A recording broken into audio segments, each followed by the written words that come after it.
तो बच्चों आज बात करते हैं अंकित मान और स्थानीय मान की। हम सबको मालूम है कि अंक 10 होते हैं और यही इनका अंकित मान होता है। अंकित मान का मतलब होता है फेस वैल्यू, इंग्लिश में कहते हैं फेस वैल्यू। फेस वैल्यू का मतलब यह है कि जिसका जो चेहरा होता है वही उसका अंकित मान होता है। जैसे 0 का 0, 3 का 3, 6 का 6 और 9 का 9। तो अंकित मान 10 ही होते हैं, उसके अलावा कुछ नहीं होते हैं। उसके बाद हम बात करते हैं स्थानीय मान की, यानी कि इसको कहते हैं प्लेस वैल्यू इंग्लिश में। प्लेस मतलब जगह, तो जगह के हिसाब से क्या होता है स्थानीय मान, और इन्हीं दोनों के मान की वजह से आप संख्या बना पाते हैं। तो चलिए बात करते हैं। सबसे छोटा स्थानीय मान में आता है इकाई, इसमें 9 खाने होते हैं, हर एक का मान होता है 1। इसके बाद आता है जब यहाँ पर आप देख रहे हो कि 9 इकाई यहाँ पूरी हो जाती है, जब 10वीं इकाई आती है तो यहाँ पे जगह खत्म हो जाती है, वो यहाँ आ जाता है, तो यहाँ आके बन जाता है दहाई। ये दहाई का खाना है, इसमें भी 9 ही खाने होते हैं, तो 10 से लेकर 90 तक यहाँ आते हैं, और जब एक दहाई और आती है तो यहाँ पे जगह खत्म हो जाती है, फिर वो दहाई इधर आ जाती है, वो हो जाता है सैकड़ा। तो आपने देखा सबसे छोटा होता है इकाई, उसके बाद दहाई।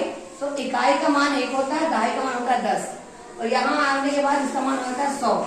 यहाँ आप देख रहे हो एक खाने का मान है 100, और इसी तरह से जब 9 खाने पूरे हो जाते हैं, जब 100 और आता है तो यहाँ पे जगह नहीं होती है, तो वो इधर आ जाता है 1000 में। तो इस खाने का मान होता है 1000। तो यहाँ पर भी आप देख रहे हो कि यहाँ पर भी 9 ही खाने हैं, 9000 तक इसमें आता है। उसके बाद क्या है, जब अगर 1000 और आएगा तो यहाँ जगह खत्म हो जाती है, वो इधर 10000 में आता है। तो यहाँ पर भी 10000 वाले खाने में आप देख रहे हो 9 ही खाने हैं। जब 90000 हो जाता है, तो जब अगर 10000 एक और अपना लिखना होगा तो हमें यहाँ जगह खत्म हो गई तो हम इधर लिखेंगे लाख में। और इसमें भी आप देख रहे हो 9 ही खाने, 9 लाख के बाद अगर 1 लाख और आएगा तो उधर 10 लाख में चला जाएगा। तो आपने ये ध्यान दिया कि इकाई से दहाई का मान 10 गुना ज्यादा है, दहाई से सैकड़े का मान 10 गुना ज्यादा है, सैकड़े से 1000 का मान 10 गुना ज्यादा है, और 1000 से 10 गुना ज्यादा 10000 है, और 10000 से 10 गुना ज्यादा 1 लाख है।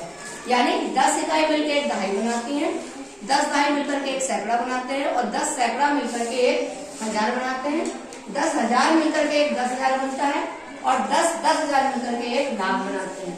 और जब ये 10 लाख मिलते हैं तो 10 लाख बनता है। तो बच्चों उम्मीद करते हैं आपको स्थानीय मान समझ में आ गया होगा।